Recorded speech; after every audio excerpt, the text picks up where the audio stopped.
দ্বিপাক্ষিক বাণিজ্য বাড়ানোর উপর জোর দিয়ে বৈঠক করেছেন মার্কিন প্রেসিডেন্ট ডোনাল্ড ট্রাম্প ও ভারতীয় প্রধানমন্ত্রী নরেন্দ্র মোদি। বৃহস্পতিবার হোয়াইট হাউসে বৈঠক শেষে ভারতে অস্ত্র বিক্রি বাড়ানোর ঘোষণা দেন ট্রাম্প। অন্যদিকে যুক্তরাষ্ট্র এবং ভারত ২০৩০ সালের মধ্যে তাদের দ্বিপাক্ষিক বাণিজ্য দ্বিগুণ করবে বলে জানান মোদি।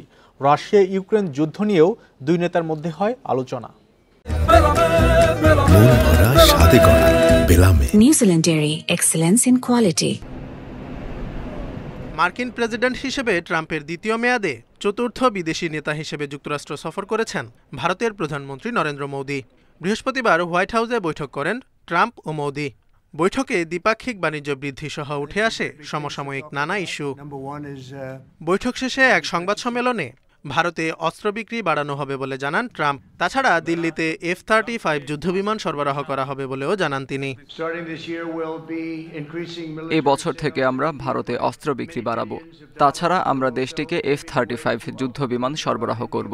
2017 সালে আমার প্রশাসন কোয়াড সিকিউরিটি পার্টনারশিপ পুনরুজ্জীবিত করেছে। আজকের বৈঠকে আমরা যুক্তরাষ্ট্র, ভারত, অস্ট্রেলিয়া এবং জাপানের মধ্যে দৃঢ় সহযোগিতার বিষয়টি পুনর্ব্যক্ত করেছি, যা ইন্দো প্রশান্ত মহাসাগরীয় অঞ্চলে শান্তি সমৃদ্ধি বজায় রাখতে অত্যন্ত গুরুত্বপূর্ণ। ওয়াশিংটন এবং নয়াদিল্লি সন্ত্রাসবাদের হুমকি মোকাবিলায় একসাথে কাজ করবে বলেও জানিয়েছেন ট্রাম্প। অন্যদিকে নরেন্দ্র মোদি জানান, যুক্তরাষ্ট্র এবং ভারত ২০৩০ সালের মধ্যে তাদের দ্বিপাক্ষিক বাণিজ্য দ্বিগুণ করার লক্ষ্য নির্ধারণ করেছে।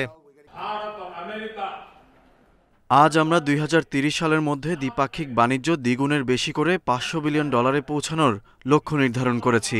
ভারতের জ্বালানি নিরাপত্তা নিশ্চিতের জন্য আমাদের প্রতিনিধি দল দ্রুতই একটি সহায়ক বাণিজ্য চুক্তি সম্পাদনের জন্য কাজ করবে। আমরা তেল ও গ্যাসের বাণিজ্যের উপর মনোযোগ দেব।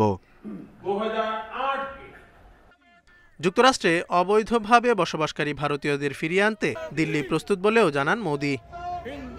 ট্রাম্প মোদির বৈঠকে রাশিয়া ইউক্রেন যুদ্ধ নিয়েও আলোচনা হয়েছে। যুদ্ধের অবসানে ট্রাম্পের প্রচেষ্টাকে স্বাগত জানিয়ে কিয়েভ মস্কোকে আলোচনার টেবিলে আসার আহ্বান জানান মোদি। Zubair Hussain, independent news.